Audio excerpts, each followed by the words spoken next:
Hey guys, happy Tuesday to you. Welcome into the DFS Minute brought to you by DFSArmy.com. One-stop shopping, everything daily fantasy sports, NBA, PGA, MMA, doesn't matter what you play. We got it all from top to bottom, coaching, tools, content, pretty much everything that you're looking for to improve your game. So if you're interested in becoming a VIP and trying different sports, maybe getting better at the sports that you currently play, I would encourage you to go down to the comment section, look for the DFSArmy.com link, use coupon code CHOP, CHOP, trigger that 20% off discount, and get in here and start asking the questions to the coaches to help you become a better player. Because this is what we're getting ready to go on in the year 2020 is we're going to come back to basics. We're going to really emphasize teaching people not what to play, but how to play. And I'm getting uh, a lot of questions today inside the forums, which are kind of leading toward this comparing and contrasting title to the DFS Minute today. The reason why I think people are a little too rigid in their rules that they apply to themselves. You know, we only play quarterbacks at home, or we only play running backs with over 18 touches, or we this or that. And I think we're disregarding the flexibility that allows us to let other, players creep in there. You hear all around the place, you need to draw some lines in the sand, whatever else. But really and truly, those lines need to be kind of like vague lines. You don't ever want to just draw a super hard line and say my player pool's never more than 30 people, because some days it may need to be 33 or 40 or whatever. You just can't draw those lines. Now, I think that it's human nature. I think that we all fall victim to that because we're trying to simplify a complex world and make sense of it. And I think that that's okay, but I think that we need to constantly remind ourselves that nothing is black and white, nothing is this or that, A or B. Everything is comparing and contrasting. Some positions are strong and deep. Some positions are very scarce. Therefore, sometimes the scarce position takes precedence over the deep position. Sometimes we can take value out of the deeper positions instead of the scarce positions where we're forced to pay up because everybody that can make a difference is actually expensive. And then we come back tomorrow and the whole damn thing is reversed. All of a sudden, now this position's deep and this one's scarce, and who knows? But this game is about comparing and contrasting. So let's open the mind a little bit and let's think about comparing and contrasting instead of drawing hard lines in the sand. And I'll walk you through a little bit of our NBA research station. Haven't done NBA yet this year in any kind of a video, but I want to show you a couple of little tricks to help you maybe narrow down a player pool while you're waiting for coaches to get out numbers or whatnot, get out players' recommendations, things like that. Because what we need to do as players is do our own research first. And then as coaches, we need to explain ourselves a little bit better in terms of why we like a certain player. So if you're the player, if you're the member, and you say, hey, why wasn't this guy included? And the coach says, well, I'm between these three guys. It's okay to ask him why. It's okay to say, what specifically are you looking at that is making you ignore this guy and include those three guys or something? Teach me, mister. Teach me. Help me understand to look at the things that you're looking at that makes you a better player. That's what we should be doing as a community. That's what we should be doing as a site. And that's what we're going to be doing going forward. So just to give you a little bit of food for thought, first thing I would do in NBA is I would sort by the and one rating system if I was going to very first dive in and start drawing up a little bit of a player pool. And what I'm looking for here, the and one rating system is really just a catch-all metric. I don't know, 15, 20, 30, 50, 100 different things that it looks at. I really don't know. What I do know is it's a lot, and I know that it covers a lot of different statistics, usage, fantasy points per minute, three-point shooting attempts, whatever. And it has different samples, last 5, last 10 games, last 20 games, season long, whatever. Different weights put on each of those categories to kind of pull forward what we think is ideal or what we think makes the most sense out of all of these numbers. And matchup, what's the defense like tonight? What's the pace situation like, et cetera, et cetera, et cetera, to come up with those projections. It's kind of similar to come up with the and one rating. But what the and one rating does is supposedly compare things apples to apples so that you're looking at, is Karl Anthony Towns a better matchup than Andre Drummond? Is Anthony Davis a better matchup for the dollar than Darren Fox? Whatever the case may be, that's kind of what this and one is designed to do. And I'll show you briefly. We'll look at a couple of positions. If we look at the center position, I want you to see the drop off. 22, 19, 16, 10. Not much of a drop off between 16 and 19. There is a decent one between 22 and 20 and 19, but there's a big drop off between 16 and 10. So maybe this is a line that you draw. I'm not saying that you only include things over 16.5. Please don't misunderstand me. I'm saying that if I'm trying to draw a line between maybe the top 3 to 5 centers on the night, and there's another one. We shouldn't say top 3 centers. Almost making it seem like including 4 centers is wrong. That's bull. It's not. We should say the top few centers, because for you it might be 3, for me it might be 5. I don't know. Neither one is wrong. But if I'm looking at the top few centers, I do see a pretty sharp drop off here in the rating system. So I might say these 3 guys are in better matchups tonight than these guys. Okay, so I may really only be considering these guys at first. I may come back later and say, I need more money, more salary, more value, more whatever. I want a different matchup. Everybody and their brother is on Steven Adams, so I'll pivot off to Valanciunas, whatever. Okay, there are a lot of factors that can change, but when I'm first diving in and first taking a look, I might sort by this and write down the top 3 or 4 guys. Whatever. I might then come over here, and here I'll show you what I mean by positional scarcity and ratings and how they compare. 22, 19, 16, right? Let's look at point guard. All of a sudden, 16, 15, 14, 14, 14, 11. So again, here's a drop off, right? But look, we've got 5 guys above this line where we only had 3 centers. And the 3 centers were a little spaced out at 22, 19, and 16. So if I'm looking here at all of them between 15, 14 and a half and 16 and a half, it's only a 2-point spread versus what was a 5 or 6-point spread at the center position. Tells me centers drop off a little bit quicker than these point guards. These point guards might all be in very similar matchups in terms of, now I don't know if price is included in the and one, so I don't know if it's really going dollar for dollar, but I might be more willing to say these matchups are all about equal, so I'm looking to save some money here. That might be one thing I do. Because if I can expect about the same out of Darren Fox and Kyle Lowry, why wouldn't I, that I can out of Derrick Rose, why wouldn't I take Derrick Rose or Colin Sexton for less, at least in maybe one spot? I would consider it. Like I said, I don't follow NBA day to day, so I don't really know personally, but I'm saying this is something that you can look at and you can say it looks like the overall position depth is kind of okay. Therefore, center was more scarce. I probably ought to pay up at center. I can probably pay down here at point guard a little bit. Again, consult your coaches if that theory makes any sense at all. But that's kind of the way you would use this. The other thing that you would do is you would come down here and you would go over to maybe you could filter off minutes. If you don't want anyone under 30 minutes, you can close them off, say only 30 or above. That would narrow your player pool down that way. But again, that's drawing a little harsh line in the sand because it's cutting, somebody at 29 minutes might not be in a bad spot compared to somebody at 30. What if somebody gets into foul trouble and that guy at 29 minutes ends up getting 33 minutes? Well, we should have included him in our player pool, right? So again, don't draw super hard lines in the sand. Keep yourself open to what we're going to end up doing, which is comparing and contrasting. I may sort by value. That's projection per dollar, basically, points per dollar. And I see 7.3 Terrence Davis. I don't know if he's worth a damn or not, 3,600. That 7.3 valuation is pretty strong, right? I don't know how it compares to Exum down here. I mean, theoretically, it's worse, but I don't know which one's the better player. A lot of times, you're going to find the difference comes in the scrubs. Everybody's going to be on the same value plays because the industry is going to tout the value play. But the different stud pivots is maybe where you're going to differentiate yourself. So if I'm looking at these types of situations, I might write down everybody who's set to bring value. 5x or so, $60,000 cap, 5x is 300 points.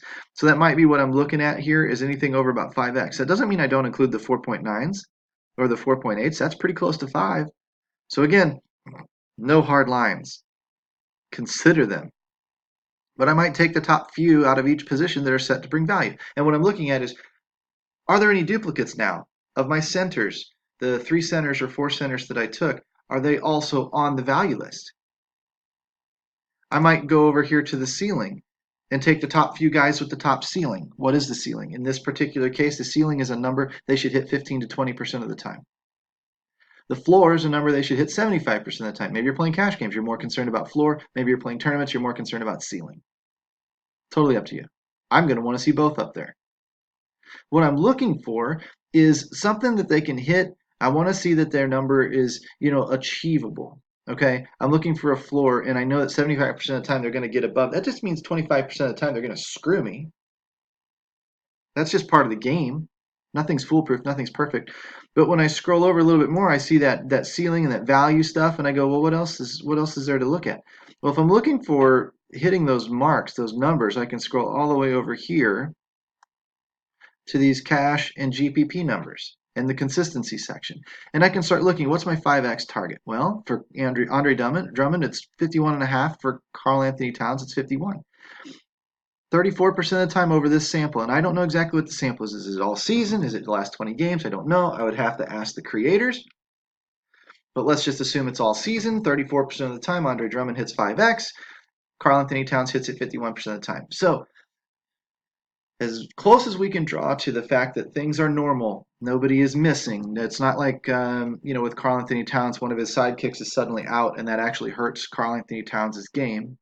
Because that would affect his ability to reach his consistent number. He might be 51% now, but he might have no shot at that number if, he doesn't have a decent supporting cast around him. So as long as some of that stuff hasn't changed, we can look here at the 5x number and we can conclude that Karl Anthony Towns is a more consistent player than Andre Drummond by quite a bit. Right? But look over here at the GPP number, 61.8, 61.2, similar number of 6x salary, but all of a sudden, Karl Anthony Towns doesn't hit it as often as Drummond. That tells me Drummond is boom or bust. Drummond is either not going to hit the 5x or he has a good chance of going all the way through 6x. That's a tournament play. Most of the time. It's not usually somebody you focus on for cash games because you get let down. But in tournaments, I don't really care if he does because I wasn't going to win the tournament anyway unless I was perfect. So I care about a guy whose upside is high enough that he can really, really get there. 8% of the time, Karl Anthony Towns, it just means Karl Anthony Towns operates. He's a more consistent player. He operates in a tighter channel. If we scroll over here a little bit more, 2x, 3x, 4x, now we're starting to see some separation. Karl Anthony Towns hits 4x salary, 4x points per dollar more often than Andre Drummond. He certainly hits 5x more. There's that same 51 and 34% number. 8%, 16%, 8%. Okay, so 8% of the time that he hits his 6x number, he also blew right through 7x and went to 8x a time or two. So now maybe you change your mind again and say, well, Karl Anthony Towns can score more points than Andre Drummond. Andre Drummond's going to hit 6x more often, but if I catch the night Karl Anthony Towns hits 6x, he's also likely to hit 7 and maybe even 8x and really beast. And on that night that he does that, I know at least if tonight's not the night where he tests his ceiling, at least I got a hell of a floor. That would be the type of player that has probably lower upside than Andre Drummond. Well, lower upside in terms of frequency of hitting it, but higher upside in pure numbers, pure score, but also has the floor to go with it. He's a consistent player that tests his ceiling on some occasions, and when he tests it, he really, really tests it.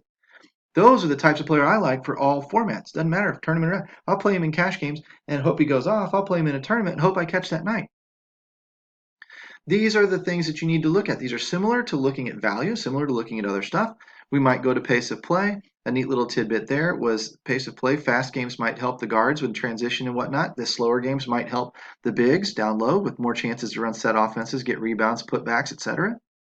I thought that was pretty intriguing. That was a tip that I hadn't heard before. Clock watch. You might look for guys getting a bump in minutes, and that's going to lead to their 3-game, 5-game, 10-game minutes going up, which tells me that pricing is probably trailing that number. If their minutes are going up and they're scoring points in those minutes, which is always the X factor, then the next thing you know, the pricing, where is it? Was he a $5,000 player, but right now he's playing like a $6,500 player? Guess what? You got him on a $1,500 sale. Take that player. Take that $1,500 and go pay up at center or somewhere else. Who's hot? Same situation. If over the last 3 games he's producing 8 more points than over the last 10-game average, then Anthony Davis is trending up. Now you may need to ask yourself, why is he trending up? Did LeBron sit? Why is he trending up? Is he healthy? Was he just on a cold streak? What the hell? Is he getting more minutes? Is he not in foul trouble? What the hell? I mean, again, these are factors that you have to ask yourself. You have to go digging to the reason maybe why, and if you've got the time to do that, that's fine. But if you don't have the time to do that, you can just look at this and say, 3 games over 10 games, he's up 8 points per game. Pricing probably hasn't caught him, even at 11.6. Pricing probably hasn't quite caught his production, so he might be a smidge of value at 11.6. He might be a 12,000 or a 12.2 type of player right now. If he only scores 35 points tonight, hell, he was only a $6,000 player tonight. You never know, but odds are, he's trending up right now. Odds are pricing's trailing him a little bit. He might be outperforming his price a little bit. And that might make him a value. These are, again, comparing and contrasting. These are all things that you need to take into consideration. I would recommend that you write them down, that you formulate a plan of a routine that I check here first, here second, here third, here fourth, here fifth. I write them down and I start looking for guys that start repeating themselves on their lists. And I've got, 3 or 4 lists going, or little check boxes on a spreadsheet, however you want to do it. But I've got 3 or 4 lists going. I've got guys that are on every single categorical list that I have. And then I'm going to sit back and I'm going to wait tonight. I'm going to wait for my coaches to come out with their cheat sheets and things. I'm going to say, how many of my guys that I like are on that cheat sheet? And if it's a lot, then I'm going to run those guys like crazy in my lineups. I might even build a sample lineup off of this. Let's say I get this player pool here narrowed down to 20 or 30 players that I think are the most consistent, the most likely to test their ceilings, are trending upward or underpriced, etc. I might take those guys and I might try to build a lineup within that list. And I might only have to reach off of that list for 1 or 2 types of players, 1 or 2 players to round up my build. I might already have a pretty solid lineup. Then I wait for the coaches. I look at their numbers, see if I can't build similar lineups, whatever, and then throw the lineup that I like the best in to my games tonight. And I will leave you with this. I got asked another question earlier today, too, about the whole how do you guys run the domination station and the optimizer and whatever else? Well, some people are just literally pushing the button, click, and that's fine. If you don't have any time tonight or whatever, you just click, run the button, take the top lineup, it spits out, boom, go throw it in contests. But that's not really what the tool is designed to do. The tool is designed to give you a lot of lineups quickly because we can't hand build 150 lineups if we're wanting to play some mass multi-entry stuff. And that brought up the question, well, how do I know if I want to do single entries versus mass multi-entries? And the answer pretty much is they're 2 different animals. Let's focus first on learning how to hand build one lineup, how to cut down our player pool, how to look at these numbers and look at these factors and do some research and use our coaches to kind of back us up when we're on the right track. And then let's expand to maybe 2 or 3 lineups. Ooh, this looks a little different. I'll take this guy, swap him for this guy, and whatever else. And now you understand what the optimizer is doing for you when you set 2 or 3 uniques, or you change projections a little bit, or whatever. You're starting to understand a little bit more of what that optimizer is built to help you do. And then you can start tracking those results. And when you're doing fairly well, you can start bleeding into those, hey, I'd like to try this mass multi-entry stuff.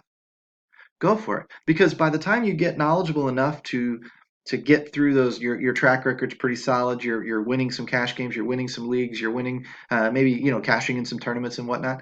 You're starting to get to the point where now you know what questions to ask between single entry, 3 max type lineup builds into the mass multi-entry because it is a different animal. And by learning those differences and those nuances, that's what's going to round out your game, make you a more well-rounded player. But that's what we've got coaches for. We've got single entry coaches, we've got multi-entry coaches, we've got a lot of different people inside the Army that play in different styles. And I would encourage you to pick the brains of the format that you want to learn. Don't try to learn every format today, but pick one format that you want to maybe try to get good at and focus on the coach that can help you in that area and start talking to him. Out in the main rooms, whatever, start talking to him. Ask him when you see he has 3 players that he really, really likes, ask him why. Say, hey, coach, I had this guy on there. Why didn't you include him? And then when he says, well, I just didn't like the guy, go back and say, hey, forgive me for being rude, but can you give me some specifics? I'm trying to learn here, man. As long as you do it respectfully and politely, the coaches should respond. They should come right back to you and tell you why. You get into the best discussions that way. You go back and forth, and you bring up something they didn't see, and they bring up something you didn't see, and you taught him something, and he taught you something, and everybody gets better. That's what the community is designed to do. If you're the type of player who's sick of doing it out there on your own, with nobody to ask questions to, except maybe call your brother on long distance across the state and talk to him, then yeah, insert bad joke here because I almost said call your wife and have her build lineups for you too. But you know where I'm going with that one. But seriously, get in here and talk to guys that are in here 24/7 talking DFS and talking the sport that you want to play. And then maybe on Thursday you want to get set up to go play some PGA. And so you kick over there and talk to those guys. It's a whole different group of people. Every single sport, every single tool, every single ounce of coaching is unlocked for one single price. With the optimizer included, with all the coaching included, with all this stuff, you're going to find out it is the damn lowest price in the industry for what you get, period, end of story. Best value, period. Period. Otherwise, I wouldn't be working here. So consider that stuff. Go down to the comment section, click like and subscribe while you're down there. Use the coupon code CHOP, CHOP, trigger that 20% off discount. Hopefully this comparing and contrasting DFS minute helped you. DFS damn near half hour, whatever we want to call it. But sometimes we have deeper things that we need to talk about. Other times it's quick and simple. Other times it's got a little bit of complexity that needs to be shown. Hopefully you got something out of this. Hopefully you like and subscribe the video. Pass me around on social media. I would really, really love the help to reach more people so that we can build our community into a stronger and stronger and stronger community and go kick a bunch of DFS ass. Take care, guys. Happy Tuesday. We'll talk to you next couple days.